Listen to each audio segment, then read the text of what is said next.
Bootlegger Moonshine Empire is a brand new choose your own adventure game written by Drew Morrison and, of course, published by the fine folks at Choice of Games. So, what do I mean by choose your own adventure game? If you're unfamiliar with the company, this might be confusing. The game is actually a book, but an interactive book, much like the visual novels that are popular today, except without the visual aspect. It is fully written without any pictures, and then you make choices that move the story forward and in different directions. The game is about 210,000 words long, which is a pretty decent length. It probably took me about an hour, maybe hour and a half for my first playthrough, which is a pretty good amount of time, especially since I'm a bit of a fast reader. And the game is about, well, as the name implies, being a bootlegger during the time of the American Prohibition. Which, if you're not American, I can imagine that might mean nothing to you. I'm not sure how much other countries learn about America. So, during the 1920s, the American government, due to pressure from women's rights activists and the Anti-Saloon League, made selling and consuming alcohol illegal. Their whole argument was essentially that liquor makes people stupid and violent, and people spend their whole paycheck on it, and it makes them more likely to hit their wife, Nothing really good comes from liquor was their argument. There's also was a bit of a biblical argument that went along the lines of God says that drunkards will not inherit the kingdom of heaven, so we should just ban liquor because God doesn't like it. Which I disagree with, but that was essentially the gist of their arguments, was that liquor does not help anybody and the government should step in and solve the problem. Now, this law obviously led to the rise of gangsters and so-called bootleggers who would sell and make illegal liquor, and obviously that caused violence to rise across the country because now gangsters and criminals took over a segment of the marketplace that used to be held by reputable businessmen and people who were actually beholden to laws. So that's a basic little lesson on what Prohibition is. I recommend you watch some videos on it. It's a really interesting part of American history. I mean, watch Simplified History's video on it to get, a simplified lesson on what went on. But it's a very interesting period in time, and that's why I was pretty interested in this game. But unfortunately, I'm pretty let down. So the game opens up with you playing as an out-of-towner coming to New York because you want to start a new life. Now you get to choose where you came from at first. You can either come from down south from a family of tobacco farmers. You can come from the Midwest from a family of tobacco farmers.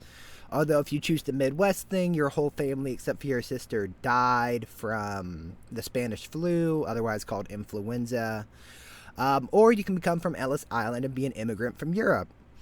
Which just really adds some flavor text and changes your sister's name in-game. But I thought that was a pretty cool idea, cool story bit, a little bit of a chance to RP. So, although you don't actually live in New York, you live in a small town in Pennsylvania where you meet Sam, a moonshine maker, and Trip, a charismatic bootlegger. Your goal is to make enough money to have your sister come live with you. So does that sound a little interesting? Well, it doesn't read that way at all. I'm going to try to be positive because it's a lot of work to make one of these games. It's not easy.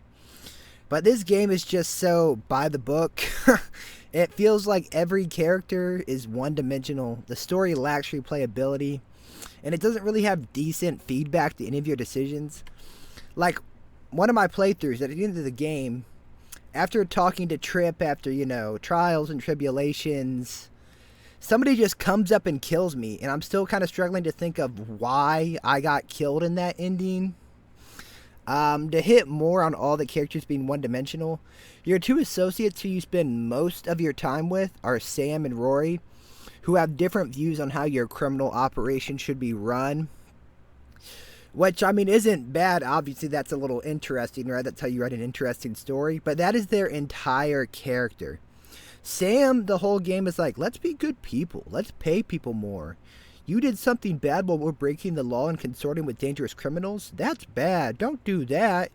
These people are just criminals because, they need more money and, the government's cracking down on them. Meanwhile, Rory is the opposite, and he reads like how Karl Marx talks about capitalists.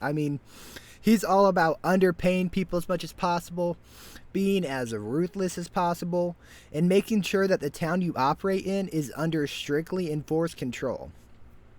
And then you can try and tread a middle path, but at the end of the game, no matter what you do, Rory teams up with the evil prohibition mayor of your town that you live in and wants to kill Sam because she's hampering with the operation. Even if you've sided with Sam the whole game, he will still try to rope you into his side to go kill her. Even if you're dating her, which she is one of the romance options, he will still be like, you want to help us kill your girlfriend and then also the person whose side you've been taking? It's just not that interesting. And then going along with more crappy one-dimensional characters, your sister, who you want to take care of, like that's basically one of your only like preset motivations for this game, is really annoying. Because the way the game is scripted, your sister is going to gravitate towards one of the side characters that you have the lowest opinion of in-game. So in one game, she kept on spending time with Rory because I was helping out Sam a lot. And then another game, she was spending time with Bartlett, the evil mayor. And I just didn't like how her whole function in the story was to just exist to spend time with the one person that you dislike the most. And she's just kind of like, oh, well, you guys actually have a lot in common. He's not a bad person. And it's just, I don't know. I just thought that was a bit annoying. She's supposed to be your sister and you barely like spend any actual time with her in game. I mean, I don't know. I think the game is just it's rough to talk about just because it's so by the numbers. There's really no surprises. I mean, it's a prohibition mobster game. You can join with the mafia. You can try to start your own. For some reason, they have a thing where you can get into like that acting business and become a big Broadway producer, which I think is added in just because the author of this comes from a theater background, which I mean, that's probably better than when writers put their own like fetishes in game. But I definitely thought that was a bit of a weird choice. I'm not pretending I know everything about the Prohibition.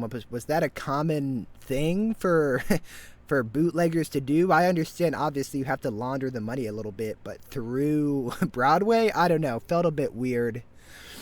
Honestly, this game, it's really just, I don't know, it's just not that good. The story, as I mentioned, isn't replayable. The only endings are really, I don't know, did you win the vote, the election to become mayor? That changes it a little bit. Did you side with Sam or Rory more? That changes a little bit. I mean, this game, as I mentioned before, is a very, very solid 5 out of 10. I'm glad to buy the game and help support the publisher and the author. As I said, this obviously, it's very hard to do and takes a lot of time. But this book was just, it just, I don't know. It was just very by the numbers. And I kind of don't recommend it unless you got $4 to burn. But that's not a lot. So, I mean, try it out. And if it does sound interesting, I mean, I think if you like the time period, you will end up liking the game a little bit more. But, I mean, enough of the negativity. What did I like about the game? I thought the writing was pretty decent. Didn't seem to drag on at all. Gosh, other than that, I mean, I guess I only like the writing in it then. I mean, I don't know. As I mentioned before, got to give this game a 5 out of a 10. Only pick it up if you enjoy the setting. Other than that, that's all I got. Remember, Jesus loves you, and I'll probably make a new video soon.